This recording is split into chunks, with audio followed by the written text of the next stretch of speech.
This episode is brought to you by Chevy Silverado. When it's time for you to ditch the blacktop and head off-road, do it in a truck that says no to nothing. The Chevy Silverado Trail Boss. Get the rugged capability of its Z71 suspension and 2-inch factory lift. Plus, impressive torque and towing capacity thanks to an available Duramax 3-liter turbo diesel engine. Where other trucks call it quits, you'll just be getting started. Visit Chevy.com to learn more. The spirit of innovation is deeply ingrained in America, and Google is helping Americans innovate in ways both big and small.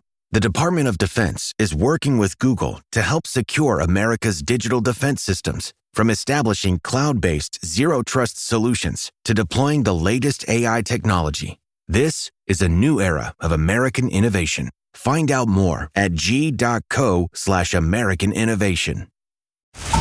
The missing child is Lucia Blix, 9 years old. Please, let her come back home safely. Thursdays. The kidnappers planned it meticulously. If money is what it takes to get her back, we're going to pay it. The secrets they hide. You can't talk about this. You can't write about it. Are the clues. The mother's hiding something, I know it. To find her. Tell me where she is. The Stolen Girl. New episodes Thursdays. Stream on Hulu.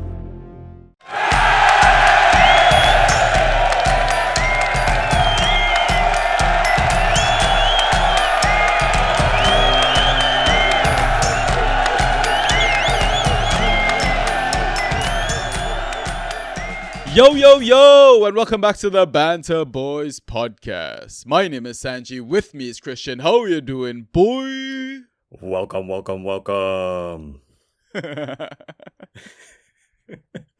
I should warn people that it's not, well, I mean, people don't, not warn them, but people don't know you as Christian. People know you as Draft Espresso in the Discord. Right. Yeah. And more recently, just espresso, I guess. Like, yeah, it's a bit of a mouthful. Yeah. So I think Draftash is the only one who uses my real name. Really? Yeah. Well, I mean, the thing is, he probably enjoys using people's first names because he can't use his own because there's like a million Andrews in our Discord. So he'd get absolutely lost in there. But how did you even come up with the Draft Espresso? What's the story behind that? So I love coffee, and Yeah. I also love like teams that have like a moniker like Dynamo, Kyiv, or Torpedo, Moscow, or like these kind of team names, right? So I was trying to think of like a team name that I could put before my, or of a name I could put before my team names, right? So like in the IGL, I'm Espresso Ballers, and in DPL, I'm Espresso Kickers, and so I wanted that to, so it's kind of like Espresso Football Group or whatever, Yeah. Do you have a unique name for our Bash League as well? Yes. So espresso quintuples, I guess. Yeah. Like for the fives. Yeah. So it doesn't really roll off the tongue. Yeah. not as much. Well, I guess for listeners that aren't in our Discord, don't know who you are, do you want to maybe give us a little intro? I mean, we already mentioned your name. I guess where you're from, a little bit about what you do, and if you want, who do you support, I guess? Oh, that's not controversial at all. Yeah. So, well, first of all, my name's Christian. I'm from the East Coast of Canada. So, yeah, of course, you and I have that Canadian connection. That's nice. So I'm from the East Coast of Canada. I grew up in a place called Prince Edward Island. Anyway, somehow I ended up in Japan. And I've got 2 beautiful kids and a beautiful wife here. So where I teach English, like a lot of fellow foreigners.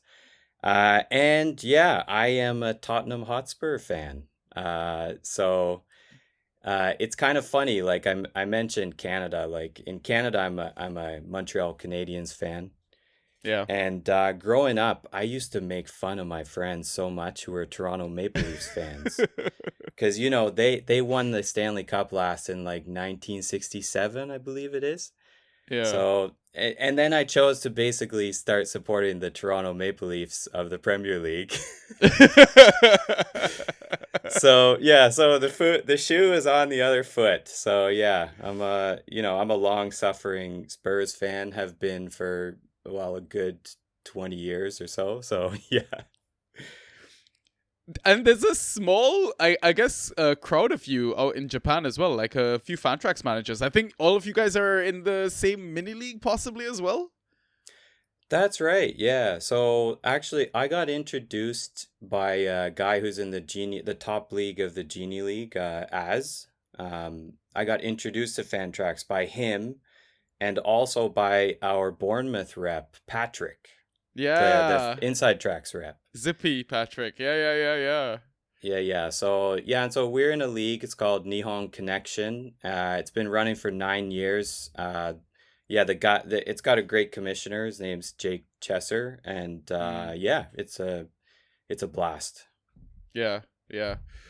One of my best friends actually is an English teacher himself. He lives in Paris. I'm actually going to Paris tomorrow as well. So it's a very like quick turnaround for me. Just flew in from Belfast, a day in London again, flying out again tomorrow. Trying to enjoy my vacation, but still put out content for this lovely community that we have. I mean, speaking of lovely community, you've been also another great addition to our Discord. You must be having a great time in there as well. Oh yeah. Like the only thing is sometimes I feel bad I'm not active enough, just because like during our league updates I'm going to talk about how many leagues I'm in, which is ridiculous. So Yeah. so sometimes I get a bit overwhelmed and I just have to like kind of turn off a bit, but Yeah. yeah. I get that. I mean, we'll get into all of it in a bit. But before we do, I need to do all the regular boring social biz and plugs and all that. So, listeners, welcome back to the Banter Boys podcast. We are a default Fantrax pod. You've caught us on our free episode, and the reason I say free is because we do extra content like waiver pods, inside tracks pods, extra guest pods as well, and that's all hosted on our Patreon, or where you can access it for at least $1 a month. You're more than welcome to donate more if you think we deserve it. But in terms of today's episode, typical format is we have two halves. In the first half, we do a data dump and a league update section. So basically, we discuss default scoring categories, and then we kind of catch up to see how we're doing in our leagues, any moves we need to make, any dilemmas coming up for the final few game weeks of the season. Then we take our halftime pint, and in the second half, we answer questions from our lovely Discord community, and sometimes Twitter. We still get some DMs there as well. If you're not part of the Discord, you're too shy, you still live on X or Twitter or whatever, more than welcome to communicate with us over there as well. But before we get started, I guess, Ross, please do the social plugs right here. Yeah, for sure. So you can message us on Twitter and Instagram. Our handles @BantaB. On Discord in the Draft PL channel, Banta Boys #6585. On Reddit, /Banta_Boys. You can listen to us on Spotify, Apple Podcasts, Google Podcasts, SoundCloud, and YouTube, all under the name of Banta Boys.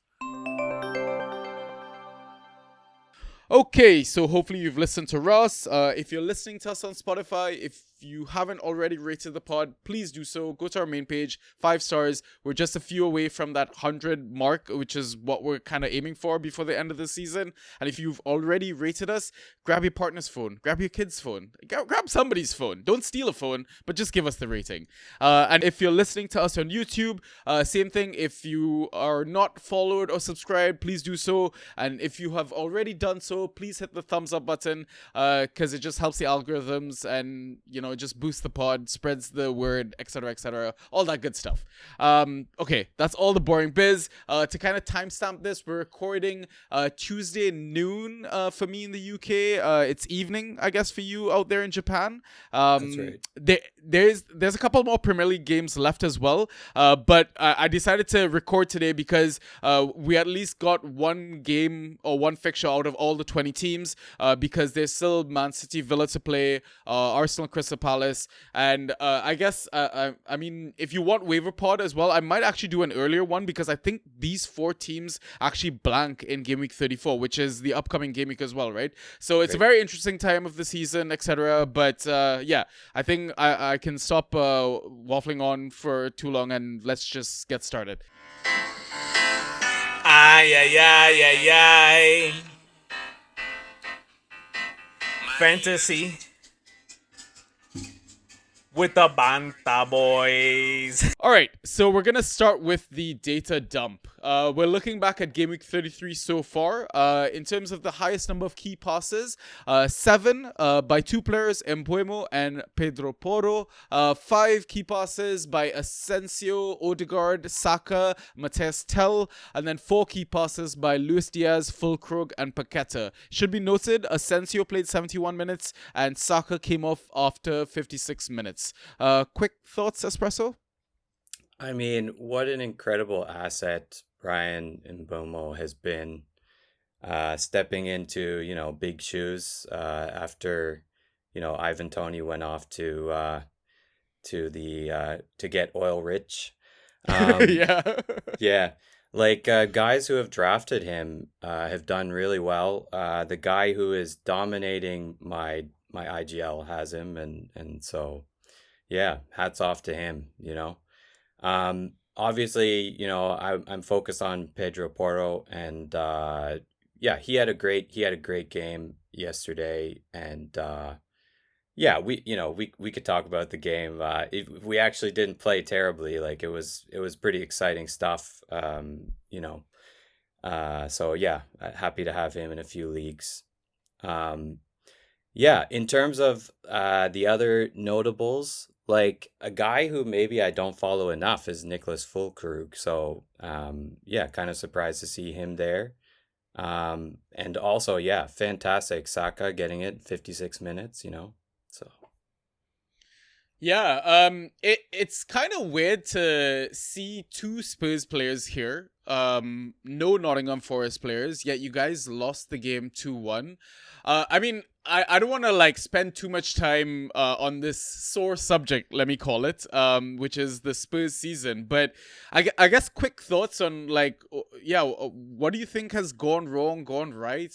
And isn't there a potential double game week on the horizon as well for you guys if the cup games play out okay as well? So can you give advice maybe to fantasy managers? Do we just avoid? Are they all traps, or is there potential, somewhere to kind of profit, I guess, in the latter part of the season? I think there's definitely potential there. I think obviously you have to be a bit careful with defensive assets because that's obviously a bit of an issue. Yeah. But one guy who kind of goes under the radar who played fantastically last night is Odegaard. And so there's a player who you might look at his stats and maybe it's not looking very impressive from the Fantrax interface, but if by eye test, he's a fantastic player, creates all kinds of chances, created multiple chances against Forest. So that's an example of a player. Another Matthijs Tel, I guess he had a good game yesterday, Fantrax wise, right? I think maybe he scored 12 or 13 or points. something. Yeah.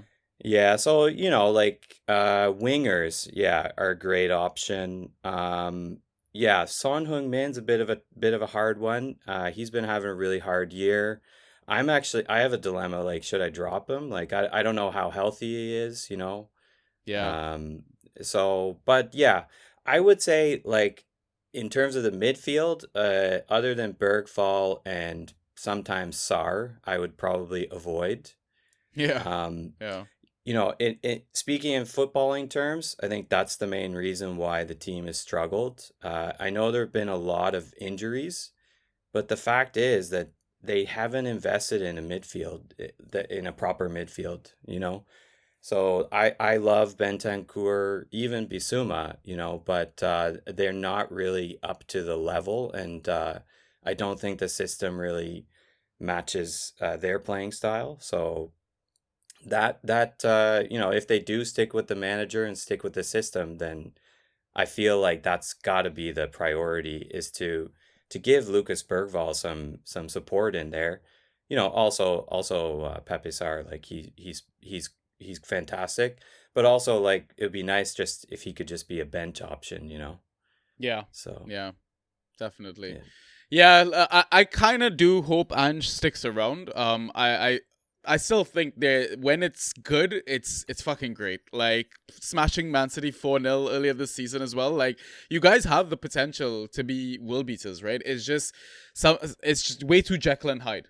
That's really what it's been. And then seeing like Romero Van der Ven getting subbed off early as well in yesterday's match.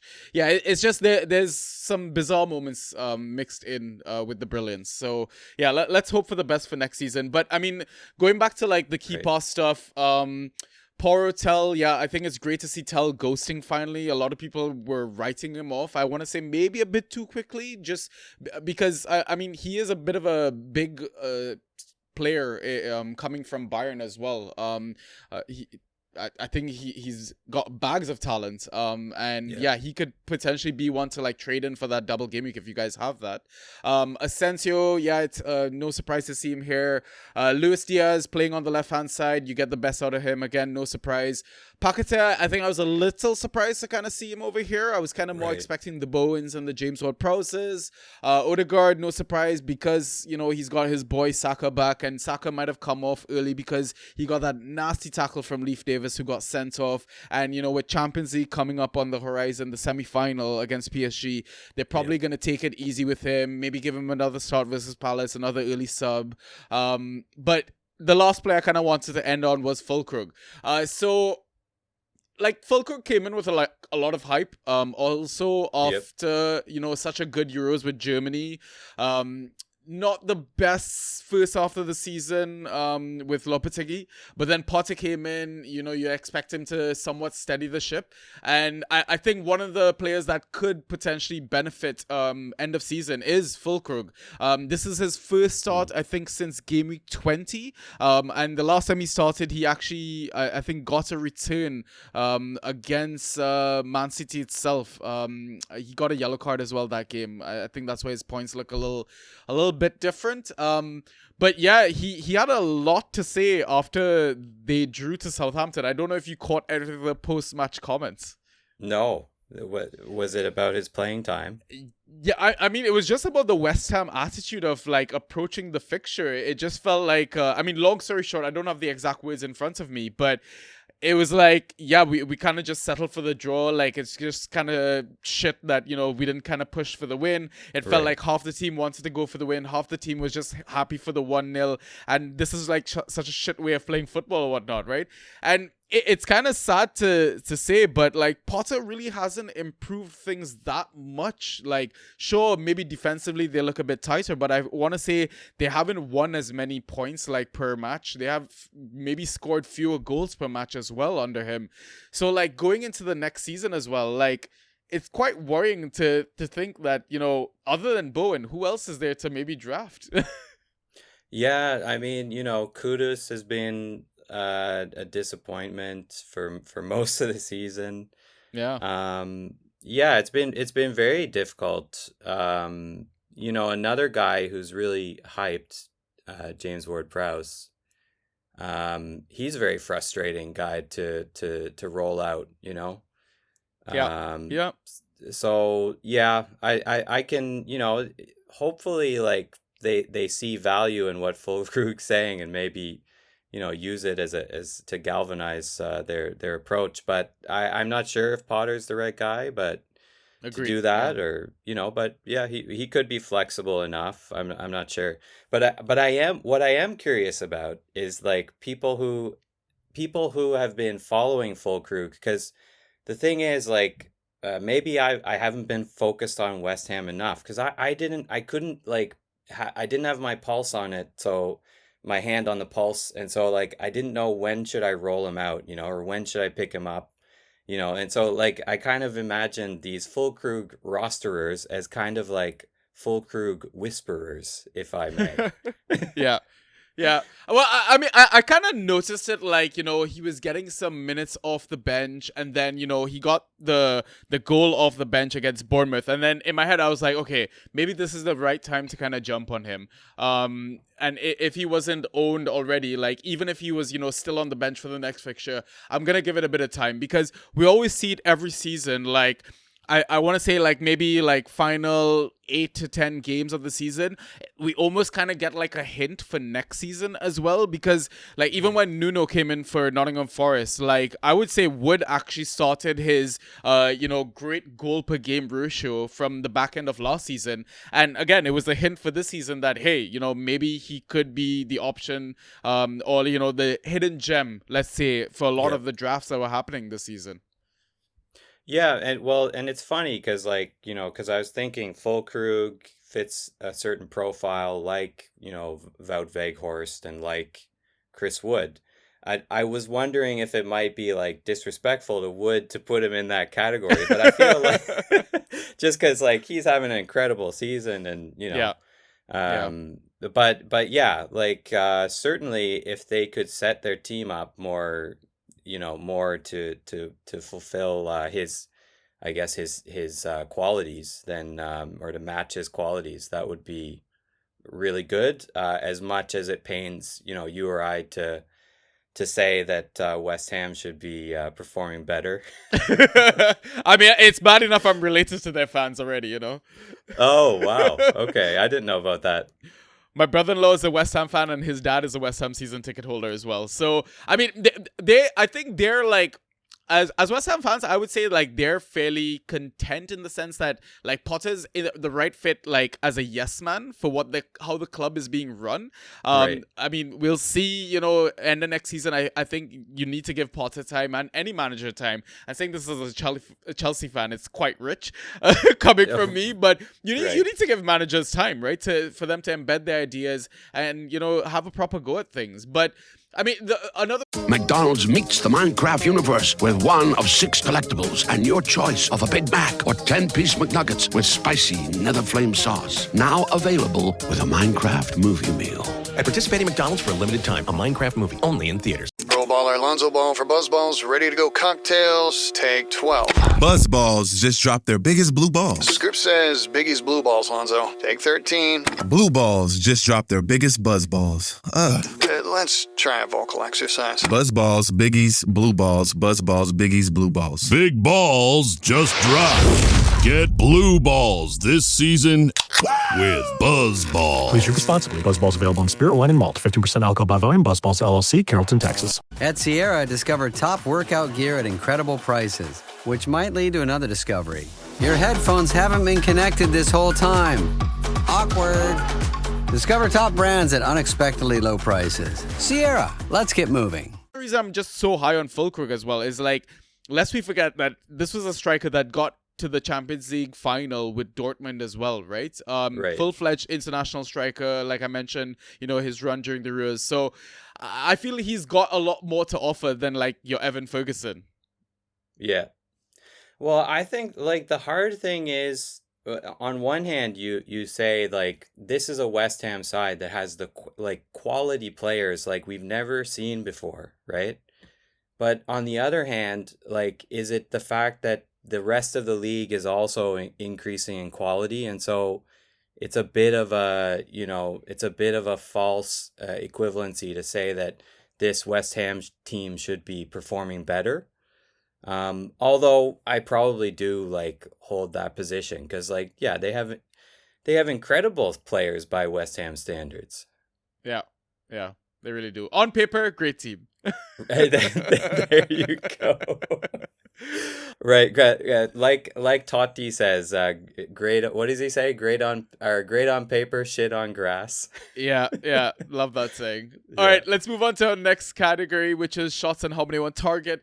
So the highest number of shots recorded in Game Week 33 so far was 7 by Richarlison. He had 3 on target. Mo Salah is there with 1 of his 7 on target. I think he hit both posts from what I remember. Right. Then 5 shots attempted by Martinelli, who had 1 on target. Matthias Tell also shows up here with his 5 shots, 0 on target. And then finally, Watkins with 1 of his 5 shots on target. Thoughts, Espresso? Obviously, yeah, it was very frustrating to see Tell just couldn't seem to line up the target. Yeah, it's good because he had some great. I don't know. I guess I would call a lot of them half chances, but like they were pretty tough ones to take, some of them. But yeah, he probably should have done better. On the other hand, Richarlison, a guy like who struggles with confidence sometimes, like to see him come back and kind of hit the ground running like that, and also get his goal, like that was really nice to see. But yeah, obviously, like the other guys there are, I guess, a little bit more, clinical than Tell. So Salah and Martinelli and Watkins. Also good to see like Watkins, getting back into better form. So Yeah, yeah. It was kind of weird he didn't start either of the Champions League ties against PSG. He was right. quite upset that he didn't, quite vocal about it as well. But to kind of pull it back to Spurs, very happy to see Richarlison on the score sheet as well after such a injury-ridden season. Yeah, absolutely. And like Richie's one of those players. Actually, related to one of our questions, I was doing a little research and I ended up on this Man United board, which like fan Oh, board. now you know you've gone down the rabbit hole way too deep. Oh, 100%. And they were talking about, players who they hate, right? And so anyway, somebody said Richarlison, and then another guy's like, "Wait a minute, like, have you ever like actually, read up about how Richarlison is in real life? Because he's like one of those guys who everybody hates as a player, but he's actually like a really decent guy. Yeah. So yeah, so it's just nice to see him. Like he obviously like last year especially he had mental health issues that he was public about, and Yep. so it's good to see him hit the ground running because often when he comes back from injury, um, he'll have like one or two games, and then he'll get re-injured, and in those games usually he's kind of rusty. So it's nice to see him hit the ground running. Yeah. Yeah, definitely. But yeah, like you said, no real surprises. A lot of lethal guys here in and amongst the Spurs lads as well. Accurate crosses is our next category. Highest number recorded in Game Week 33 so far was 4 by Pedro Porro again, and then 3 accurate crosses by Pedro Neto and Matthias Tel as well. Couple more Spurs players. Thoughts, Espresso? Well, okay. Should I throw it back to you because I'm just going to talk about Spurs? So how about Pedro Neto? What was the quality of those crosses? Oh, I don't know about the crosses, but the quality of the finish and the goal for the winner against Fulham. Oh my God, fantastic. Absolute smash and grab. Absolutely woeful in the first half from what I read and heard. I didn't manage to catch a game because I was on vacation, but I saw the highlights and my word, he's really turned it around last few games as well. From a ghost point perspective, he's been smashing out near 20 points per game last few games. So if, you were a believer and kept the faith and managed to hold on to him while he was dropping some shit scores as well, yeah, he's absolutely repaying you at the moment. I mean, again, going back to Spurs, sorry, it's only because you're a fan and we don't have many Spurs fans as well. I mean, listen, we had a string of Liverpool fans. We had some complaints about it, in fact. But the injustice. Yeah. Speaking of both clubs, like Liverpool are going to be hosting Spurs in what could be the title clinching game. How are you feeling about that one? Like, just you expect them to just get the job done, I guess? Yeah, to be honest, so I'm not really sure what the game plan is going to be. Because we've got I don't know how to say this. John's gonna kill me for this, but it's Bode Glimt. I'm not sure. Yeah. So in the Europa League semifinal, yeah. I sense that the way we're gonna set up is the way we want to set up against Bode Glimt. Yeah. So for example, like I was watching the Man United game the other day against Wolves. And I was shocked. Like, what team was this I was watching? Because like it was like a defensively really, strong performance from Man United, and unfortunately, they conceded that free kick to Pablo Sarabia. But I felt like they were preparing for, playing against Athletic Bilbao in their Europa League semifinal, right? So yeah, so however we are planning to set up against Bodo Glimt, the thing is, like, they are not Athletic Bilbao, right? I don't think they necessarily, have that.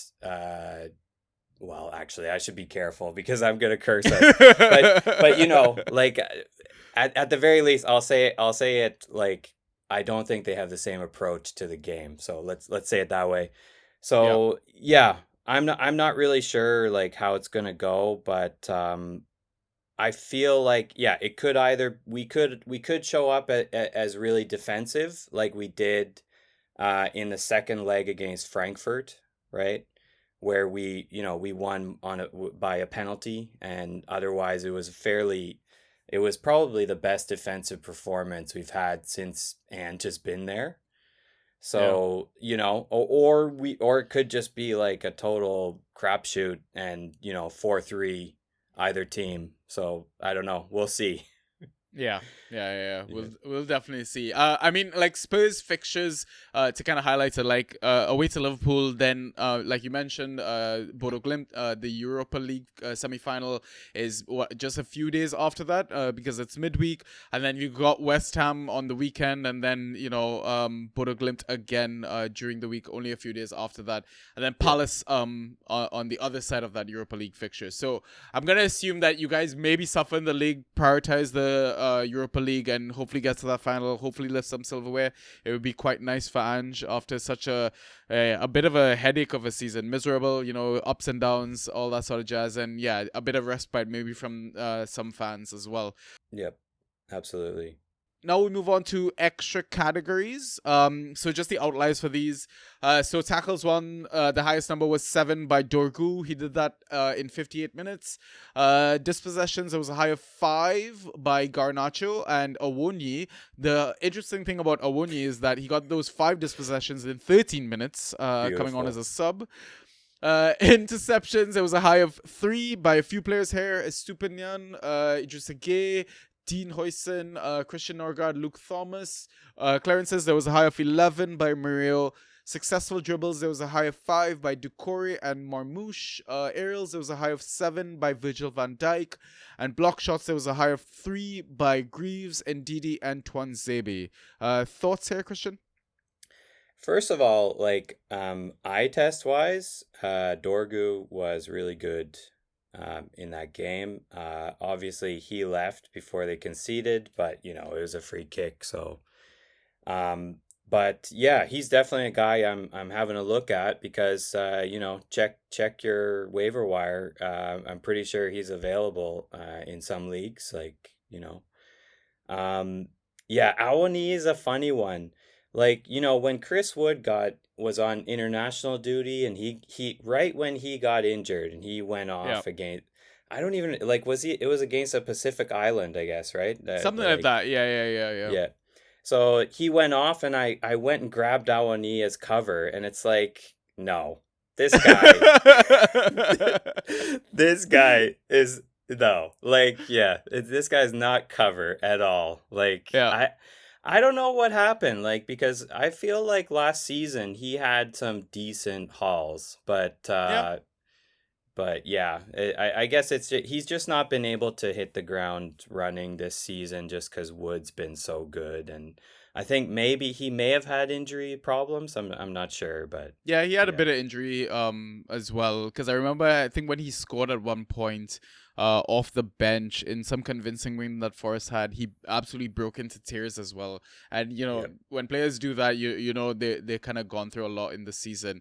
Yeah, he's like the ripoff of like some sort of a famous brand like Adidas, where it's got like 4 Ds or something like that, or 5 Ds, and it's just you can't. It's not the OG Chris Wood, Right. That's right. Yeah. Of course, like Murillo is a funny player because watching that game, it almost looked like he was playing injured, but he is such a phenomenal player that like it doesn't matter. Like unbelievable. You know, that pairing with Milenkovic is just unbelievable. Insane. Yeah. It's poetry. As much as it's you know, it's a tough watch sometimes, I'm sure, but you know, it's not hard winning, you know. So yeah.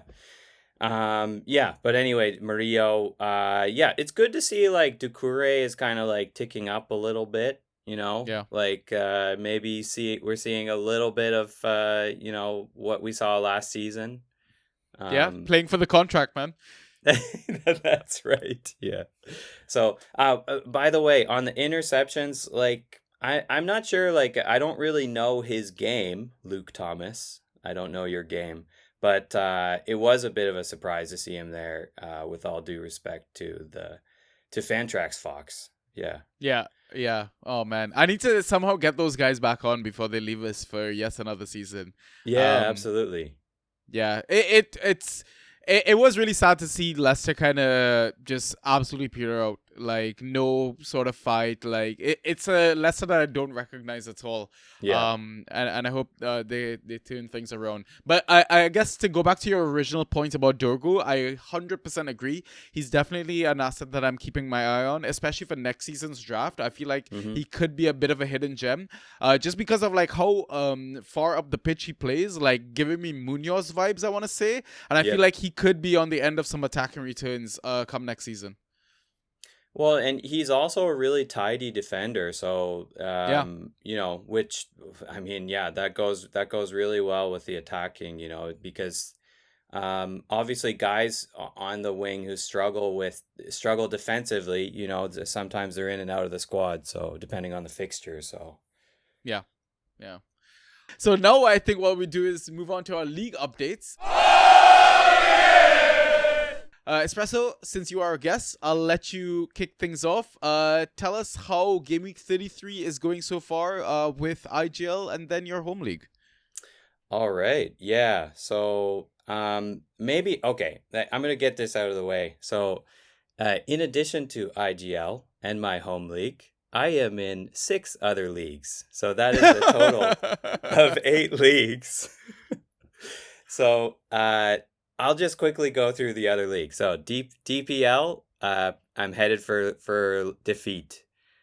Discord Super League, I'm headed for defeat. In the Banta Super 11, I might be able to squeak out a win against Haroon. So we'll see. Nice.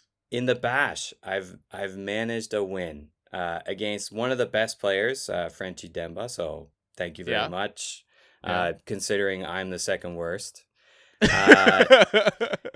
In the Sons of Pitches, another league I'm in, a loss. And finally, in the Dynasty Premier League, my Dynasty League, I had a win. So I'm very much mid-table there. So, okay. Very nice. So let's, Very nice. So that's out of the way. Honestly, that's something I didn't mention like almost all year because it's just frankly embarrassing. So, like how many leagues I'm in? Oh, there are people out there with more than you. Yeah. Just say. You're fine. There are plenty of us with problems. Yeah. So anyway, okay. So IGL. So obviously, I wanted to mention before that it's really cool that that we have a double game week and we're not yet finished because we kind of have that bit of jeopardy, you know, here. Like, so I'm in a really tight game. Right now I'm winning 89-85, so I have like a 4-point lead. Okay. So I have Ortega and Wharton to come. My opponent though has Henderson, Gahey, Munoz, and Sarr. So I'm gonna need an assist from the Gooners. Oh no! Don't say that. This is like the worst position to be in as a Spurs fan. I know. Yeah. But you know what though? There is a funny phenomenon that I've noticed, okay? Look Yeah. at the roster of a Spurs fan or an Arsenal fan, and you Yeah. will find players from the opposite team, Yeah. right? Because Yeah. they have Yeah. we have an eye on each other, right? Yeah. Yeah. Yeah. So, It's true. yeah. Anyway, so anyway, in IGL it's quite tight, but if I can win, then I will probably be level with the league leader. And Okay. next week, so that's actually Weirman, who is also in the Banta Discord. Yeah. Yeah. Join the Discord so you can have these rivalries. Live. Yeah. Yeah. Yeah. Yeah. So anyway, yeah, he's having an absolute blinder of a season and frankly deserves to win. But Mm. but if he can, lose this week and I can win, then we will be level and next week we have a 6-pointer. So yeah, we'll see how that Okay. goes. Yeah. In a blank Um, as well. That's very exciting. Yeah, super, super. Yeah. So anyway, so in terms of my home league, so I won. So actually my home league so did something, I guess, which has been a bit controversial for some. Well, in other leagues, in my home league, people were kind of okay with it. Just based on how these 2 game weeks are, you can actually create two separate like normal game weeks if you change the cutoff. And so that's what they've done. And so basically in that league my game week is done and I have won. So yeah. So I'm not sure if you have any thoughts on that, like clipping the double game week, and just because it randomly happens that you can. Does that make sense? Well, I mean, I know people that just ignore the double game weeks completely. Right. Like I know Ross, for example. I think in our OG league, I think they just ignore the double game week games totally, which I think is farcical. Yeah. But that I've not heard of this one, I think. Yeah, so it actually, it happened in this league. It also happened in the Dynasty League that I'm in with John and Draft Pie. So Okay. yeah, it was a bit of a bone of contention, but yeah, anyway. Yeah. So anyway, so I'm done and dusted in my home league going into. So wait a minute. This episode is brought to you by State Farm. You might say all kinds of stuff when things go wrong, but these are the words you really need to remember. Like a good neighbor, State Farm is there. They've got options to fit your unique insurance needs, meaning you can talk to your agent to choose the coverage you need. Have coverage options to protect the things you value most. File a claim right on the State Farm mobile app and even reach a real person when you need to talk to someone. Like a good neighbor, State Farm is there. Out here, there's no one way of doing things. No unwritten rules, and no shortage of adventure. Because out here, the only requirement is having fun. Bank of America invites kids 6 to 18 to golf with us. For a limited time, sign them up for a free 1-year membership, giving them access to discounted tee times at thousands of courses. Learn more at bankofamerica.com/golf with us. What would you like the power to do? Bank of America. Restrictions apply. See BofA.com/golf with us for complete details. Copyright 2025 Bank of America Corporation.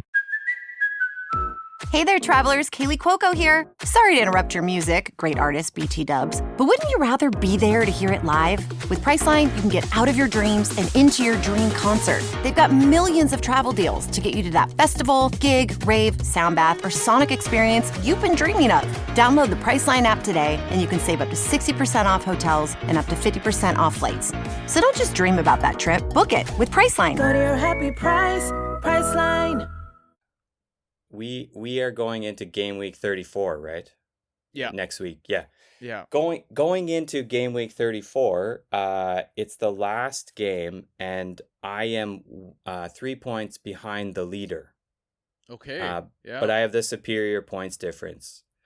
So basically, yeah, if the leader, another guy who's in the Genie League, Ross Barkley, if he loses and I win, then I can take the title. But yeah, we'll see.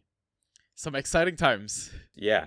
So why don't you tell us like who are your standouts in your leagues, your regrets, any waiver picks if they happen, and what are your roster concerns for your coming game week, I guess?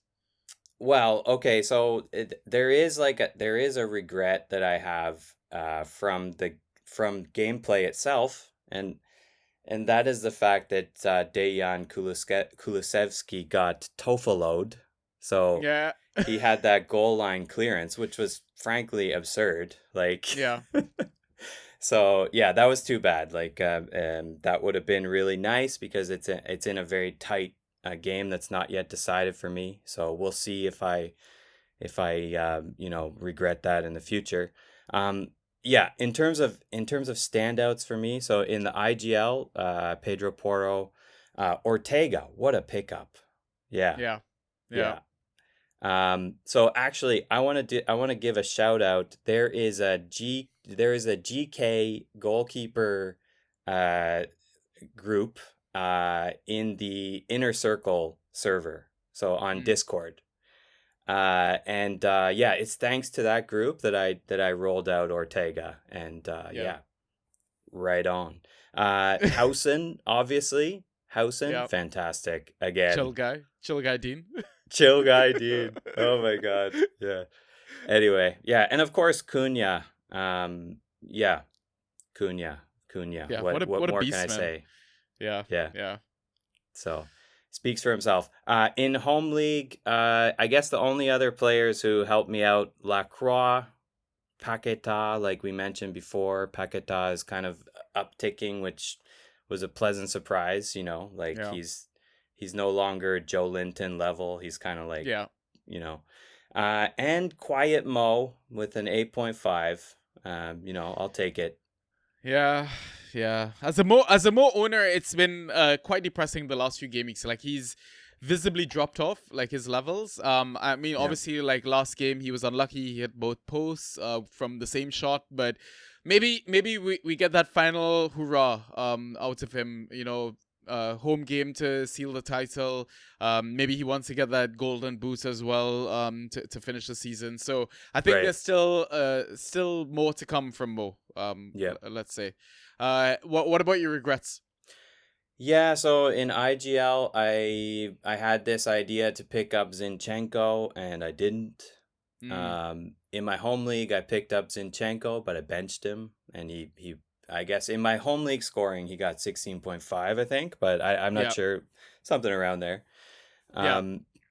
Yeah, and the other thing in IGL was that I didn't follow my gut. I was thinking about benching Strand Larson because I don't know what the sense was. Maybe Cunha would kind of like, steal some of his points or however that works. But yeah, I didn't bench him, and he scored 2.5, which was a bit of a gut punch. Yeah, also I benched Tarkowski in my home league. He scored decently despite like going 7 off. to 8 points. Yeah.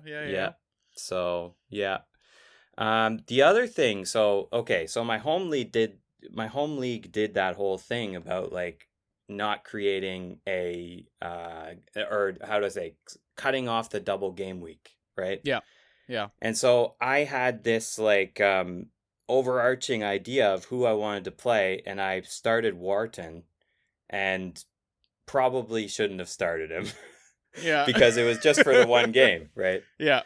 So yeah. And he scored similarly to Strand Larson in that first game. So we'll see. Hopefully, he helps me out more in IGL, but yeah.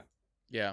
I get the Strand Larson logic, though, because I think he was only prolific when Cunha was out. I think when Cunha's in the team, you hit the nail on the head. Like, I think Cunha just dominates most of the attack and gets all the shots and does all the good stuff. I think JSL also gets subbed early as well, something Cunha doesn't. So even looking forward to this game week, it could be a bit of a tricky decision. Obviously, if you're a JSL owner, you want to be starting him against Leicester. But it wouldn't surprise me if, maybe he blanks against Leicester as well, possibly. So, I mean, TBD, right? If you, have a different dilemma, like let's say like, Nico Jackson, I think I'd probably go JSL over Nico Jackson at the moment, given how poor Palmer has been as well. Right. Nico Jackson's partner in crime. So yeah, it's going to be an interesting dilemma, I think, for a few managers for the coming blank. What about any waiver moves? Would waivers have cleared for some of your leagues already? Hopefully not, given I guess we're in the middle of one still.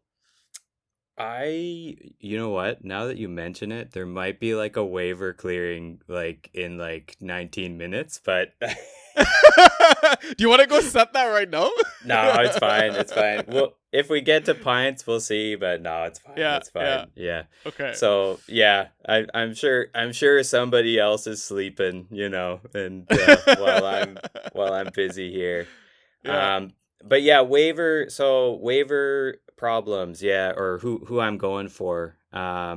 Obviously, like in IGL, Ortega is blanking. Yeah. So yeah, I have this dilemma. Like, you know, we talked about like the Liverpool game and like what kind of Spurs are gonna show up, and you know, I'll just throw my hands in the air. Who knows? Yeah. So, does Vicario show up as well? Or that, you know, we've started to see like two sides of him. Yeah.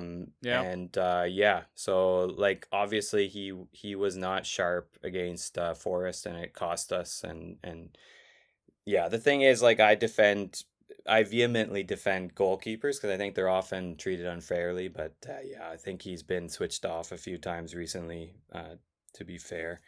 But so I don't know whether I should start him or maybe Areola against Brighton. Yeah, so that's a dilemma. Another one. So I've got to drop Richards. Oh my God, Richards. Yeah. Anyway, I've got to drop Richards. I'm looking at maybe Maguire or Dorgu pickup. They're at Bournemouth. I'm also like, I've had this dilemma of like, do I drop Jed? Like, because I love Jed Spence. Like, this guy's a legend, like, you know, but, or a legend in the making, I should say. You know, a fan favorite in the making. But yeah, that's one of the things about being a fan is you have to make the tough decisions to, you know, to drop. So yeah, in terms of Jed, I might go for a midfielder. So like Solly March or maybe Sarabia. Yeah, Sarabia, I do think you can possibly punt. Yeah, he's been doing bits off the bench, and surely he's got a first start around the corner. Yep. So yeah, and he's at Leicester, so you know, a team that's struggling. And in my home league, I'm also looking at Sarabia. I'm kind of like, you know, pondering about Beto against Chelsea, against you guys. Yeah, we're pretty shit defensively, so it's always possible. Yeah. Well, you've got a soft spot for Beto, haven't you? Yeah, I think he's great. He's like the world's best Sunday League player playing in the Premier League. When you actually watch him, right. I don't think Broja can play because of parent club rules. Like because I think he's still on loan from us. So he shouldn't be able to start. Yeah, Beto probably gets a start there, and yeah, we've been poor defensively. I can't trust us for a clean sheet ever. In terms of goalkeeping dilemma, I have something similar. I really like Areola against Brighton, especially if João Pedro is missing, their talisman in attack. I think maybe they suffer a little bit. I don't mind maybe going Ramsdale as well, potentially. I mean, naturally, he just always gets saves. Who's to say, you know, how many Fulham actually put past them as well. So that's a TBD. I don't mind the Maguire Dorgu shouts. I've kind of jumped the gun a little bit, and it'll make sense once I get to my league updates, that I've kind of stockpiled some Wolves defenders. I got Sessignon in a league as well, defender for Fulham, playing OOP further up the pitch, connecting well with OOB. He's getting attacking returns. So I think there's definitely opportunity to drop some important players. Like Jed has like completely dropped off, right? Richards, if he's missing out, what's the point of holding on to him? Same thing with Tarkowski, because now we're in like the final stage of the season where it's a sprint, not a marathon. So we're about winning you know, the next week or the next 2 weeks versus, you know, I'm, you know, eyeing up 6 wins over the next 10 game weeks or something like that. So it's a totally different mindset at this point of the season. But yeah, I like your shouts. I'm definitely eyeing up Sarabia myself as well. Just trying to go all in on like against the promoted teams, really. And it's kind of hard to do so because Newcastle are playing Ipswich. Most of the Newcastle players are already gone. Yep. Fulham players, I mean, maybe there's like a defender or two floating around. Like, we saw Tete at the start this game week. Maybe, there's a Leno that's free in the league. Who's to say who's going to start between Raul Jimenez and Muniz? And, like you mentioned, Harry Wilson is back. Maybe he gets a rollout as well. But also be careful, a lot of these players that are coming back from injury, they could also be subbed early. And for me personally, I just want my assets to play at least, 80, 85 minutes, that sort of thing. But yeah, I definitely love those shouts. And, I'm going to dig into that a little deeper onto the Wave of Pod. So definitely go check that out on our Patreon as well. It should be out later today or tomorrow. In terms of roster concerns, what's going on, like, I guess for game week 34, 35 rest of the season from IGL and Home League? Yeah, so in my IGL, like my only reliable forward now, I guess, now that Strand Larson has fallen off, now that Son is injured, is Cunha. So, like, I'm asking myself, like, where do I find that forward upside? Like, do I take a Hail Mary on Hoyland? Or, or is Muniz gonna start? Because I'm hanging on to him for the Southampton fixture. So we'll see if that comes to fruition.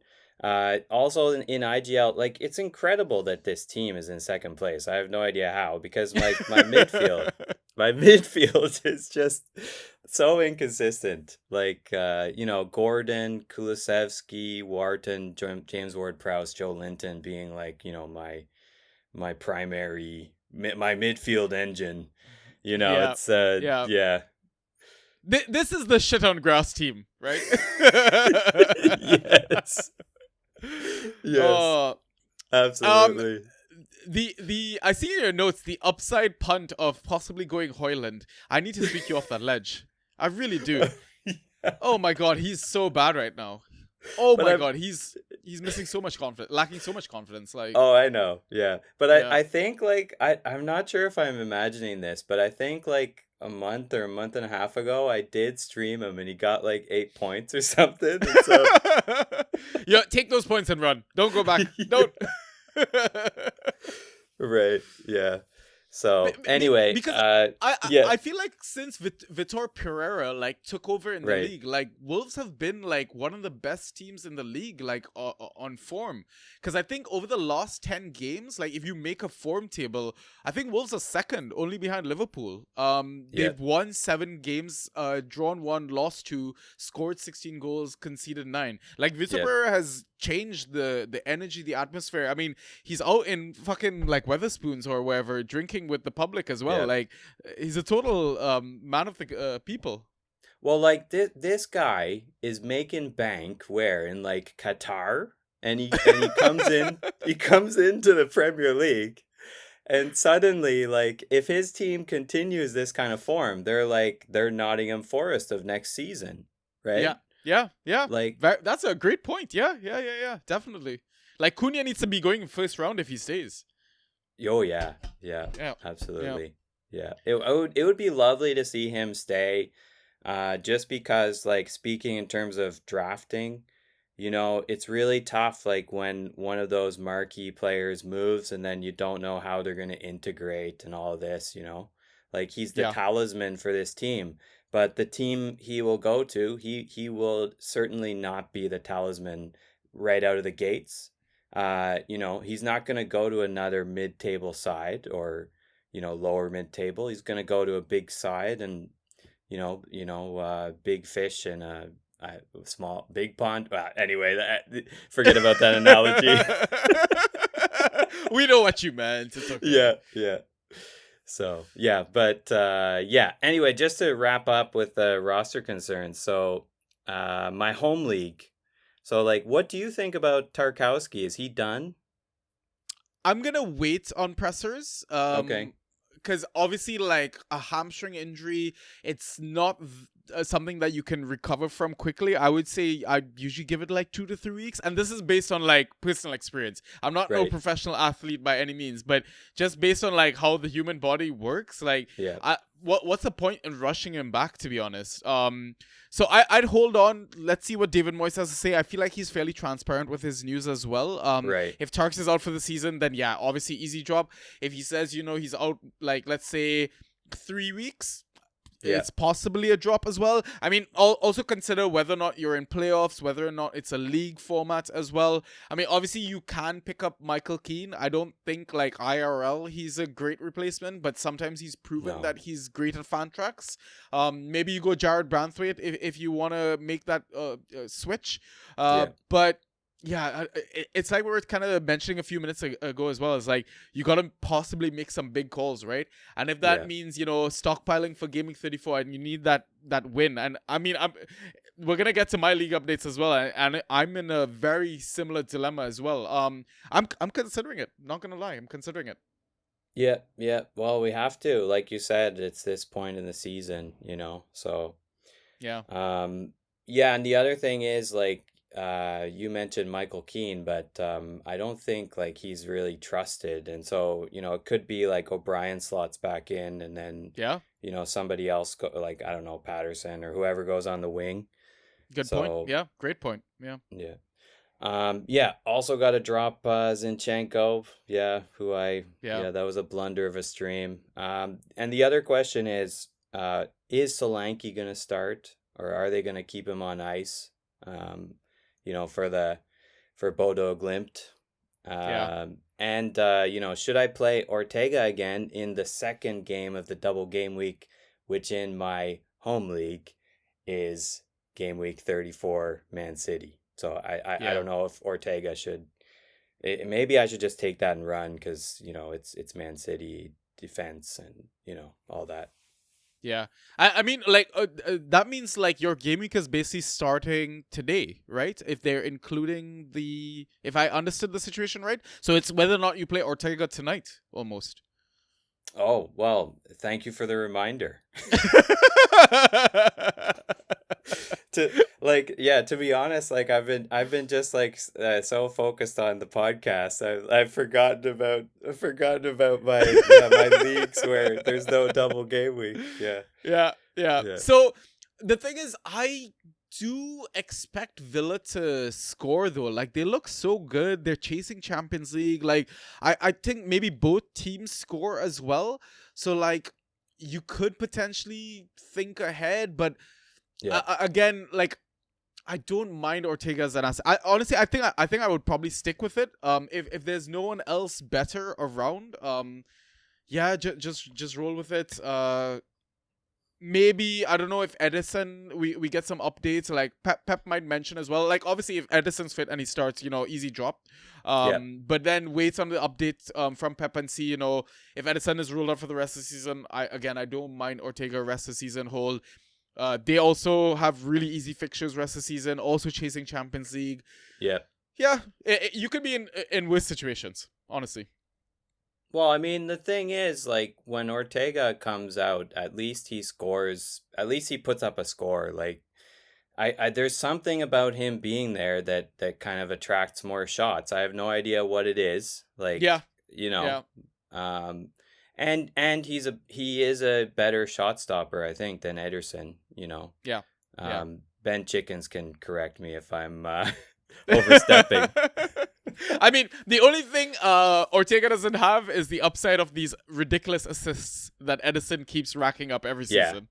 That's true. All right. So I think now we'll move on to my league updates. So we'll start with my IGL. I'm not gonna lie, I'm in a very dark place when it comes to my IGL updates these days. Because I'm looking at my 5th loss in a row. Again, the situation is I just need to win one game and I win my IGL title. It's been eluding me since my birthday. I don't know what I'm doing wrong. I keep telling people, yo, honestly, I feel like I'm gonna bottle this, and everyone keeps telling me, no way, you lose 7 in a row. Surely your the people below you will lose. The people below me are not losing. They keep winning. They keep piling the pressure on. And yeah, I mean, I don't know what to say, because like this week, so at the moment I'm losing 139 to 77. We've both, I think, got 4 players each. Like he's got Henderson, Cash, Matson, and Marmouche left. I've got Ortega, Consa, McGinn, no Richards. So I guess I've only got 3 players. But I came up against Mbuemo and Matson this week. Mbuemo top scorer for the game week so far with his 50+ point haul, and Matson scoring his first ever Premier League goal. So it's just like, you know, it's one of those written in the stars moments. It's just like what can I do? Because like the way my game week started as well, I had the Richards red, so I lost my double game week asset, and Tarkowski pulled his hamstring. So I was just like, I was in Belfast looking at these updates, and I was just like, you know what? Fuck this. I'm just going to enjoy my vacation. It is what it is. I'll accept my L and I'll just focus on the next game week, right? But I mean, in terms of like the standout players that I had so far, Ortega, like we mentioned, did really well in this game week. Bradley as well. I was kind of I guess riding that train until the wheels fell off, and now, you know, with Trent back scoring the winner off the bench, I think Bradley's minutes and starts are kind of in jeopardy at the moment. Bowen as well, even though he got the goal, kind of a shit score, but still we take those points, especially because points 4 could come clutch by the end of the season. I'm only ahead by like maybe 20 or 30, so it's dicey times, man. It will be with his goal as well against Chelsea. McGinn with a great ghost point game. I picked him up, I think, during when lineups came up or something like that. The regrets. So after I told everyone on the waiver pod, on our pod, on the TDS pod, don't pick up Konsa, I picked up Konsa, of course. As always, I never listened to my own advice. So he's only got 1.5 points. Villa, they don't really score well in terms of a ghost point perspective, especially the central defenders. But, you know, I was up against 2 Villa defenders in Cash and Matson. So I thought, you know what, in the rare possibility they keep a clean sheet, let me at least hedge one of those. Matched Cash, didn't match Matson at all. Matson, I think, got near 20 points or something like that. Right. And then the other decision was between starting Nico Jackson or Sessegnon. And I think my head was just kind of gone at that point because I was already down by like a bajillion points. I didn't really think of, you know, Nico's poor form getting substituted somewhat early, let's say between the 70th and 80th minute mark. And then, you know, Sessegnon, we talked about him playing well, OOP. He got, I think, both the clean sheet and the assist, near 24-point haul. So it's quite a swing between Nico's 2 points and Sessegnon's 24-point haul. But like I said, I was preparing for the blank game week. That's why, you know, I grabbed Sessegnon while, you know, the likes of Bellegarde was bench. I dropped him, you know, when lineups came out, that sort of stuff. And I guess the other regret was dropping KLP before the game started. And it's weird. You look at KLP's last 4 scores. I think he's got 2 double-digit scores and 2 2-point games. Guess which games I started him? See, you see what I mean? Like in this IGL league, it's just like, it just feels like it's Murphy's law. Like anything that can go wrong will go wrong, sort of situation. But listen, you gotta stay positive. I'm trying not to feel like a pod fraud with this league form I've got going on at the moment. And you just gotta pick yourself up, dust yourself off, and just keep trying. Right? That's all you can do. At some point, something's gotta give. Right? Something's got to give. I don't think you're a pod fraud. Yeah. This is where things get real. Like, by the way, I'm pretty sure Matt Sells has the words real on his gloves, right? Oh, so there you go. The golden glove candidate, right? But just in terms of like Sess, like, yeah, it's like, when's the clock going to hit midnight on this Cinderella story, you know, with Sessegnon getting into the squad, fulfilling his potential that all Fulham and Spurs fans knew was there. Yeah. You know, and it's a similar thing with KLP. Like, who could have predicted that like wonderfully weighted pass I guess he put up to Bumo, right? Yeah. So it was a peach, but also, like, you know, we've seen some real stinkers, like you mentioned, the times that you rolled them out. Yeah, exactly, right? So it's like, when do you trust them? When do you roll them out? Like, it's the same thing with that Iwobi haul that he had versus Liverpool. He had such shit scores leading into that game. A lot of, like, the TDS folk were like, yeah, we're just gonna bench him, and then he pops off, right? So like you gotta remember, like, the fantasy is sometimes the most random fucking game ever. Like, yeah. Yeah, well, and I don't know. I suppose part of it is kind of faith, you know, like some guys had irrational faith in Iwobi, and he repaid them. Yeah.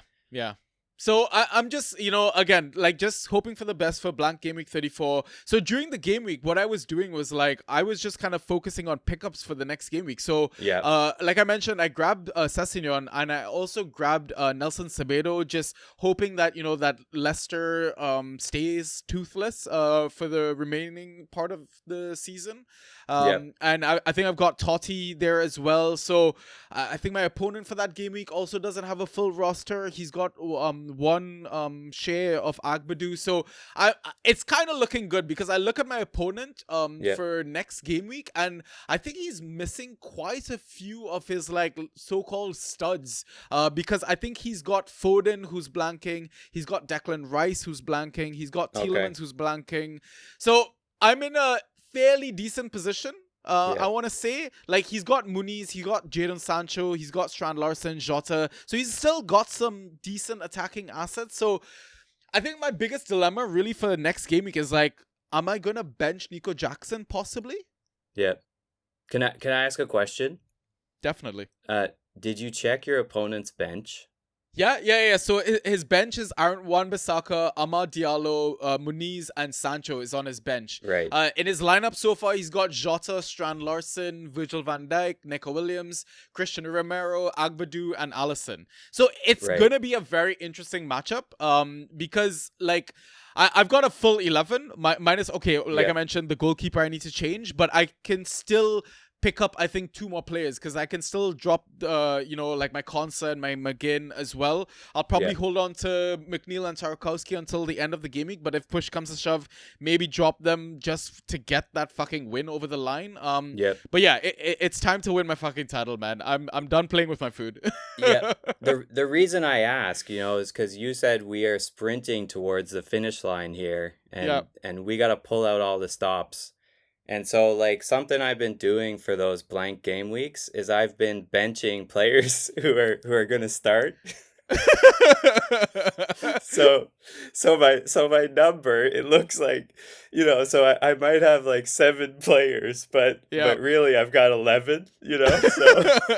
So you're just trying to mindfuck your opponent at this point. Yeah, well, you know, because sometimes you're just like, you got a bunch of leagues, you just see the number and you're like, oh, sweet, and it's got like that, you know, that ridiculous Fantrax prediction, and it's all green. It's like, oh yeah, I'm gonna, you know. So you never know. Yeah, it's true. Gotta stay positive. But no waivers here, because they clear in on Thursday, I guess, because of IGL. I'll move on to my DPL league. So at the moment, I'm winning there 126-47. I'm beating Genie at the moment. I should get that over the line. This is again like a must-win every game sort of league, because I'm trying to get like 2nd place, which is still like a money spot in that sense. I think I'm way too far from first, who's Joe from the Draft Society. I mean, he's got the likes of Cunha and Buemo Vista, I think, in that league. So he's been flying from the get-go. But in terms of standout players here, there are quite a few, especially because of my like high score. So Henderson, Kirkes, Munoz, Enzo, Iwobi, McAllister, Fulkrug, and Pedro Neto. The regrets. So I thought about it earlier, like trying to bench Brennan Johnson versus Forrest, just because, Yeah. Forest defense is tight. But I think what kind of played in my head is, Brennan's playing against, his old club. But yeah, I think we just permanently respect that Forest defense. And also Brennan didn't start. We saw the start for Odebear. But I think in any given game week, I would be starting Brennan. He's your top scorer for your club at the moment, right? He is, and actually it's funny because like I had him in a couple leagues, but he dropped off for a while, and so I actually dropped him just because like trying to go against my like Spurs bias, you know what I mean? And now, but now he's ticked up again, so yeah, that was a bit of a blunder. Yeah.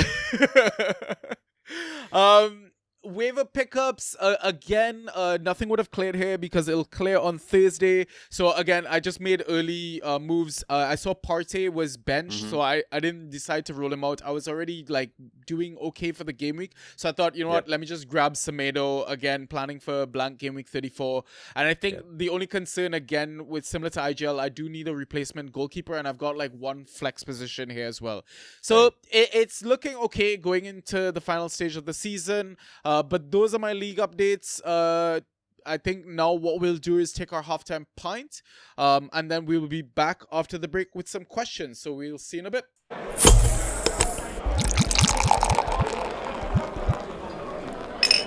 And we are back. Are you actually having a pint? So, yes. I am so actually I just finished this. It's called Yona Yona, which means every night in Japanese. Lovely. An IPA. And now I'm drinking one of those how do I say it? It's like a diet beer for like muscle heads, but even though I'm not a muscle head. But anyway, yeah, I'm just gonna crack that now. So lovely sound. You got to drop the artwork in the Discord channel. And yeah, for those who aren't in our Discord, we've got a channel dedicated to beers. So sounds good. By the way, can I quickly ask you, what is your hat? What is my hat? Yeah, what's on your hat? What is the symbol? What's the symbol? So this is from I guess a tech company related to scouting footballers. It's called AI Scout. They had a demo of their product at Cobham, Chelsea's training ground, that I got a pass for. So I got to go to the training ground, check out the company and stuff like that. Yeah. They had free gear, so I took the hat. Sweet. Sweet. Sounds good. It looks like something from Naruto though. It looks like a Sharingan almost though. Kind of. Yeah. It's right? super anime. Yeah. Dom Solanke would approve. Yeah, 100%. Oh, I love his celebrations. All right, we've got some questions, so let's jump straight into those. All right, so we're gonna start with the ones that we got from our Discord. I'll take the first one from Sweetness McBossman. His question is, in which round do you think Harvey Barnes will be drafted next year? And I guess another one is, in drafts, what is your general feeling about drafting players who heat up at the end of previous season, which we kind of touched on earlier in the pod. So why don't we answer his first one? Okay. Well, I did a little research. So overall, Harvey Barnes is ranked 97th. That means end of 7th, start of 8th round, right? Yeah. In the last 60 days, he is ranked 6th. So that would put him mid first round. In terms of like what I feel comfortable about, probably late 4th, early 5th at the earliest. But that's like me being a guy who I got Darwin Nunez in the second round this year in DPL, and that's why I'm not giving updates about that league. So what I'm gonna say is, like, there's high risk players of the Fantrax game, high risk managers, and they are gonna go after Harvey Barnes, and all the power to them, and Nauru. But I'm more on the risk averse side on these kind of guys who are heating up, end of season, don't know how they're gonna fit in. There's also like the what's happening at Newcastle right now. I don't think they're gonna replicate that in August, but yeah, we'll see. What do you think?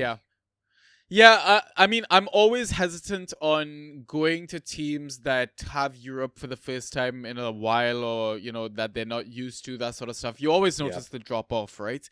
And I still don't think he's like 100% nailed. And for those earlier picks, I'd rather go with a nailed option in that sense, and then maybe bank on Harvey Barnes not starting the season at all, and then trade in on a low maybe for managers 100%. that are regretting their draft pick sort of thing. So I would probably avoid. Also, I've got shares of Harvey Barnes in my dynasty league, so I'm like more than happy to just ride that until I can get him in other leagues. So yeah, in which round though? I think I agree. He'd probably go like 5th, 6th, 7th. It really depends on your league as well, right? If there's a Newcastle fan, there's a chance that he goes like maybe 3rd or 4th round as well. Yeah. But yeah, I think what you said is very, very fair. And about drafting players that heat up at the end of the previous season, it's like I was talking about, right? Who's my example? Okay. Oh my god, I'm blanking on the example that I gave. Someone who was hot last year.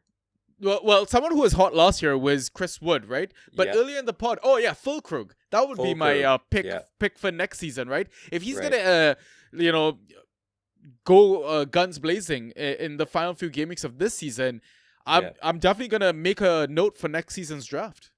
Yeah, but I would pray for like a horrible opening schedule for West Ham, and then try to trade him in still. Yeah, that's a great shot. Yeah. Is there anyone else? I'm guessing like who's like doing well at the moment that wasn't really on a lot of radars. I'm just looking at like the form data. Right. I wouldn't say anyone that is like outside the obvious, like Jacob Murphy, but it's similar to like the Harvey Barnes situation. That's it. Yeah. Evan Nilsson, maybe. I mean, he's been a bit injury ridden. If Bournemouth don't get Europe, he's kind of also been in and amongst the goals as well. Yeah, absolutely. Yeah, I should pay more attention to like these type of players, but to be honest, like I'm trying to go more certain assets, for the draft. So yeah. Maybe Enzo Fernandez. I think he went drafted late in a lot of leagues. Obviously, he didn't hit his purple patch until well into the season, and I think a lot of people would have gotten him for free or for a few fab. But now he looks like a round 2, round 3 pick for next season. That's true. So you could maybe look at like a midfielder of his profile, who might have an uptick depending on like how the system changes. But definitely Enzo is going to be like, where do you see Enzo going next year? I'd say maybe round 3 or 4. I still feel people like will go for their goal scorers, right? I wouldn't say Enzo is like well known for his goals or like even his assists. Like he was been more of like a key pass machine, like ghost point machine player. So it'll be very interesting. I think I'd be tempted to pick him over the likes of like Nico Jackson, for example. Right. Just the reliability, right? I guess who is reverting to form or however. Yeah. Yeah, basically. to type. Yeah. Right. Cool. Do you want to take our next question then? Sure. So Andrew, who's my neighbor in Canada, my American neighbor across the border. What's your go-to comfort show and movie? So this is a kind of or actually, do you want to start? Yeah, I could go. I could go for this one. I mean, my show right off the bat has always been The Office, the US edition. I think that's always been my go-to. If I'm in a funk, I just put on season 1. Let's go.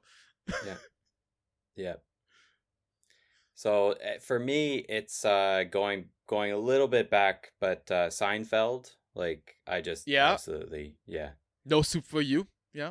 These pretzels are making me thirsty. Yeah. Seinfeld, or just like connected to that. I love stand up. Like, other than that, like things that give me comfort, there's a weird thing that I learned a long time ago, after I studied in Germany, is Yeah. that sometimes if you're stressing out, if you speak multiple languages, at least in my case, sometimes if you're stressed out in one language, like I'm living my life in English, it's stressful. Sometimes Yeah. it's relaxing to watch something in a different language. So Yep. like I'll Yep. watch like a soccer anime, you know, me and Dom Solanke will watch, you know, thousands of miles apart, but we'll be Yeah. Yeah. watching you know, Blue Lock or something. Yeah. Awesome. I don't really have a movie. I don't think. Mm. Maybe a Marvel movie, I guess. Yeah. Aye, okay. Maybe. Yeah. Yeah. Or I put on like some like YouTube compilations of like Naruto battles or something like that. Yeah, that's cool. That's cool. Like Yeah. comfort movie. I don't know. Like I'm a big sucker for like Wes Anderson movies, like kind of weird, visually weird and comedically weird kind of movies. So Yeah. Yeah. I suppose that like yeah, I can always go back to those kind of you know, like The Life Aquatic or something like that. Yeah. Yeah. All right. I'll take our next question then. Sure. From Draft Pie. So it's good because he's directing this one straight to you. All right. Draft Espresso, you are undoubtedly the one of the nicest guys I've met in the Fantrax community. So I want to see a different side of you. Who are the 3 footballers you hate the most and why? It could be real life or Fantrax reasons. Okay. Yeah, I would stress like, you know, I'm a fairly peaceful guy, so like I try not to use the word hate, but you know, maybe strongly dislike. But yeah, like the first one I guess would be Joey Barton. Like maybe that's an obvious one. Yeah, Um, kind of a dickhead. Well, yeah, sexist dickhead. yeah. He's violent and he's vile. That's about Yeah. enough. That's about enough Yeah. said. Yeah. Yeah. On Yeah. Joey Barton. The other one, so another one, I wouldn't say I hate him because like I think he's maybe a guy who's misunderstood, but a guy who I don't really like much is Luis Suarez. The reason is maybe not what you think. It's not the biting incident. It's the handball versus Ghana in the World Cup quarterfinal in 2010. Like that just, I don't know. Part of me died that day, you know? Like I Yeah. was really you know, cheering for Ghana. They were gonna, you know, advance to the semifinals and yeah. Anyway, that happened. He saved the ball with both hands, you know. So Yeah. Yeah. yeah, that really killed me. Now the next one, I don't know. So okay, so I have a political answer or I have a non-political answer. Which one do you want? This will be my final one. Can I get both? All right. Okay. Okay. So, well, the non-political answer, which itself is a bit political considering where he plays, would be Cristiano Ronaldo. Right. So, you know, like he's basically a classic anti-hero, right? So, yeah. I think the thing is he's not really, I don't think he's necessarily a bad guy in the sense that like I know he gives to charity and I know, you know, he helped out during COVID as you know, for example, you know, with hospitals and stuff. Yeah. But at the same time like he is like how do I say, unapologetically selfish as a footballer and Yeah.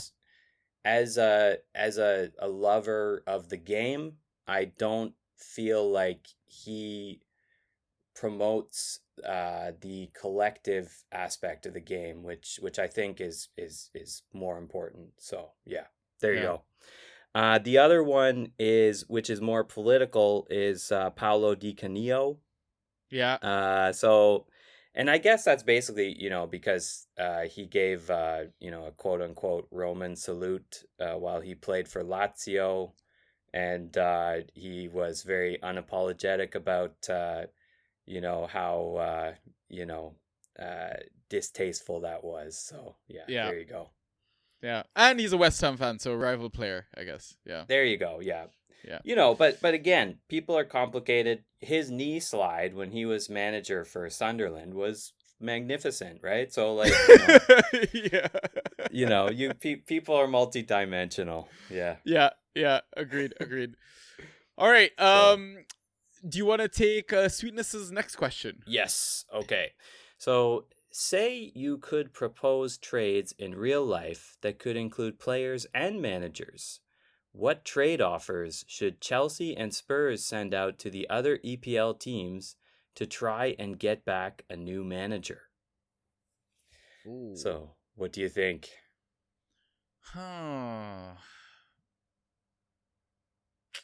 This is interesting. Would I want to? So like, I'm assuming we're not offering it to each other. We're offering it to any of the other teams in the league. Yep. I don't know if anyone really wants to take Maresca. Like, he's been a bit frustrating, I guess, looking on from the outside. I mean, from the inside as well. Because at one point we looked like we were title contenders, and then on another side of it, like, I think for the calendar year, I think Mark Cucurella is like our top goal scorer. So it's like, right. It's not looking good, bruv. I don't know if anyone's gonna take him. That's the thing. In terms of players to offer, that's interesting. Maybe one of Sancho or Madueke, I think you'd probably offer out. Okay. Because I do think like Neto is probably the best of the bunch in that sense. Tyreek George has kind of thrown his name into the ring, especially being a youth player. We like youth players, signing them onto like bazillion-year contracts. Yep. So maybe it would be one of those wingers. I think. I think I like I've said before in the Discord as well. I like a patient approach. Like, I would love to see my manager get another full season in that sense, another preseason. Get better players, that sort of stuff. So I'm not that quick to top and change. But yeah, in terms of what to get back, I just want a fucking forward, man. I just want a goal scorer. Like Nico Jackson, I love him, and he does lots of great things for our system, makes great runs and all that. But yeah, he's not lethal enough at all. Well, what about for you? So, okay, do you want me just to talk about Spurs? Yeah. Yeah. So, I actually misread. I kind of like jumbled this with the next question, and then I forgot about the Premier League, and so I'm thinking outside the box here. I love it. I love it. So a guy who I would love to see at Spurs is Gasperini, the coach of Atalanta. Right. Yeah. I think it really fits the Spurs model of being like, you know, hey guys, we're a really good business, you know. Like the fact that we don't invest as much as other clubs, because he's obviously done great things at Atalanta with a similar kind of club, you know, that doesn't have the budget of the Serie A rivals. Yeah. Guys who you could offer: Bentancur, proven Serie A player. Yves Bissouma. I'm sure Yves Bissouma would do great in a defensive league. So yeah. So anyway, but yeah. So that was my idea, Atalanta. By the way, can you remind me Sweetness's favorite team? I think he doesn't really have an EPL team, because he was the guy on our last pod, right? I think he mentioned he's like a Chivas fan or something like that, but he's not really. Chivas. Yes. He's not really a massive, like, has a EPL club sort of vibe fan. I think he's very much into like American sports and stuff like that. But yeah, I wouldn't say he has a favorite club. Yeah. So I got confused by the red and white stripes because I thought he was an Atletico Madrid fan, but that must have been someone else. So because it might have been someone else. Yeah. Yeah, because my wish is to send Maresca to Atletico and to bring in Simeone so that you guys can suffer with his football. Yeah. And you might win things. You might. But you will be very unhappy day to day. That's true. Yeah. So not the most attractive style of terms. Yeah, and I was thinking, Conor Gallagher's done well down there, so you can send Dewsbury Hall and maybe Guiyu, is that how you say his name? Like Gui or something like that. Gui, yeah, yeah. Gui, yeah, that dude. Send him back. I'm sure he's from Barcelona. I'm sure their scouting Yeah. department loves him. Yeah, yeah. So we're such a hot mess at times, man. Honestly, yeah. Yeah. Well. All right. Preaching to the choir, buddy. Yeah. So I'll take the next question from Draft Pie. It's for both of us again. Spurs, Chelsea, Manchester United. Which of those clubs, if any, should change their manager before next season? I think I would say keep them all. I don't know. Yep. What do you think? Yep. Stay the course. Yeah. Stay the course. Yeah. Yeah. Agreed. Good enough. Do you want to take the next question? Sure. This is from 32 Chickens, regular supporter of the pod. So Ben asks, who does the panel believe is the best French footballer player? So Sanji, who is the best French footballer player? Has to be N'Golo Kante, right? Ever. I'm saying ever. Well, in my... Well, actually, no, that's harsh if I say ever. Because then there's Zizou, there's Thierry Henry. I'm massively doing a disservice to them. But for me, I would say the one that has my heart is definitely N'Golo Kante. Yeah. Okay, yeah. I'm just going to go simple. I would like to say Cantona just because he has like such a gravitas. But I'm gonna say Zinedine Zidane. Yeah. Yeah. Sure. They've had a lot of quality players over the years, man. A lot. Incredible. Okay, so we've got one final question, and I got this as like a DM from X or Twitter, but I'm still gonna read it out. So it's from Joseph Brevetti. I'm still listening every week, but I don't do much on social, so no Discord for me. You should get Ross to do more or new plugs, so I'll definitely talk to Ross about that. But he has a couple of questions. His first question, I guess we'll answer them one at a time, is in your leagues, what position in the table is the Salah owner? I know you have him in at least one league. Christian, you've got him in one league as well. Where are you right now? So actually, I've got him in two. So in the Super 11, I have him in fourth place. I'm in fourth place. And in my home league, I'm in second with Mo Salah. Yeah. Right. And potentially you could go first, right? I think what you mentioned in our updates, if you win and results go your way, that sort of thing. So if results, so actually next week, if I win and the top guy loses, then I win the league. And so because of points for, Right. Yeah, I mean, Mo's been on another planet, so like, he would easily help any team in the league with that points for margin. And Super, I wouldn't judge that like fourth place because that league is pure chaos, right? We don't have benches. We're constantly chopping and changing the rosters. Obviously, you hold on to your likes of your Mo Salah's players that play almost every game in the season and absolute studs. But yeah, for me, in my league, it's the IGL. That's the only place I own him. I'm first. I've been first for like a while now. And Mo's kind of just made me coast that league for a bit. But yeah, since he's kind of gone off the boil, it's not helped my case one bit. People have told me that my team is very Mo dependent. It's showing at the moment, but I'm hoping that he maybe does something in that home game where they could seal the title once and for all. So his second question, what player in your league or leagues has the most total points that has not been rostered this season? For me, in one league, it is Kayuste from Ipswich, and my not very active home league is Colwell, Chelsea. Thanks. So why don't you go first? Sure. Yeah, this was a bit tricky to look up, but so in the IGL, it was Ugochukwu. For one of your Chelsea boys who's down at Southampton. He's got 102.25 points. That's in IGL. Right. Then in my home league, it's Andre, the midfielder, also a midfielder for Wolves. He's got 120.5 points. Okay, interesting.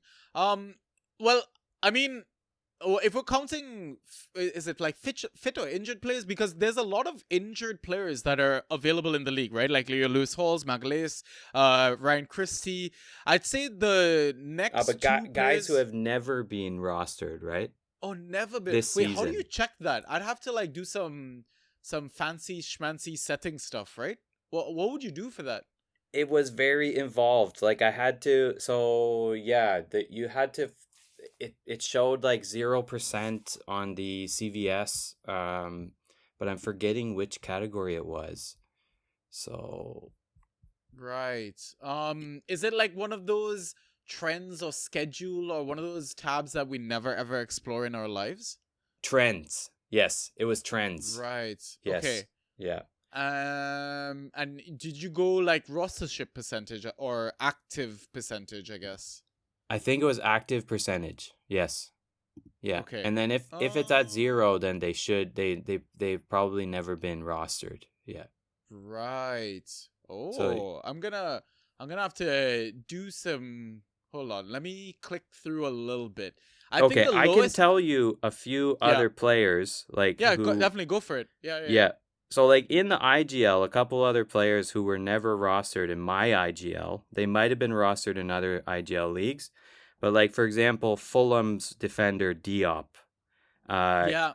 Okay. Calvin Phillips, Irogbanam, Okay. Yeah. Bobby De Cordova Reed, which actually that surprised me a little because he's a player we've all, well, some of us have dabbled in previous years, but yeah. Yeah. Ugochukwu shows up here. Santiago Bueno as well Right. shows up. Who's also an option for the blank game week 34. Because if the likes of Doherty is still struggling with his knock, Yep. he could be a decent option against Leicester. Good shout. Who else is there? Oral Mangala from Everton, but I think he's injured now. Mads Roslev as well, potentially. Mm-hmm. So not the best. I don't think anyone's like gone under the radar that everyone has like kind of missed massively. But I mean, in terms of Kayuse, I think I grabbed him in one of or in my dynasty league because I just saw he was playing every single game, getting 90 minutes, scoring some ghost points as well. So he's kind of a tidy option to have if like not, especially in like dynasty, we run with like a lineup lock league, right? So you're not going to be able to play that waiver pool. So you need like the ultimate backup option, steady Eddie's guaranteed to start. Because look, for example, this game week, Bruno Fernandes was benched and he never gets benched. Yep. Yeah, absolutely. And, in Dynasty, sometimes you're really lucky to field 11. So if you got a steady guy like that, then yeah, absolutely. Yeah. All right. Well, I guess those are our questions, and that is the pod. Espresso, it's been an absolute pleasure chatting footy with you, mate. Likewise. Do you have any final words, any final pieces of advice you want to say, or anything in general you want to add before we sign off? Well, is this a family pod or do we get like a... You can say whatever the fuck you want. All right. Well, ladies and gentlemen, we are in the final stretch here. And so, as they say in Nova Scotia, give her the onions. I'm not even going to ask for a translation, but I'm definitely going to go on Urban Dictionary and look that up. Please do. Yeah. Or, well, you might be able to visualize it. Yeah. Yeah. Or you can come into the Discord. Actually, no, don't post that in the general channel. One of our mods might delete it. Maybe DM Christian, where you can find him on the Discord if you want an explanation of this saying. Yes. Draft espresso. All right, and like Ross always says, just have fun.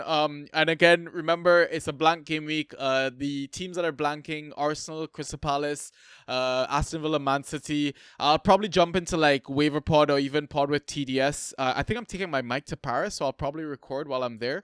Of assets, that we're willing to drop and stuff like that. Oh, listen, as much as we go on vacation and stuff like that, the content never stops, and it's hard to pull away from it completely as well. I fucking love this game. As much frustration as it can bring me sometimes. Yeah, I mean, like we remind people at the end of the day, this is all for a bit of fun. The summer's coming up. We're not gonna have footy for a couple of months, and it's gonna be really sad. So yeah, just enjoy it while it lasts. And listeners, I'll catch you on the next episode then. Peace.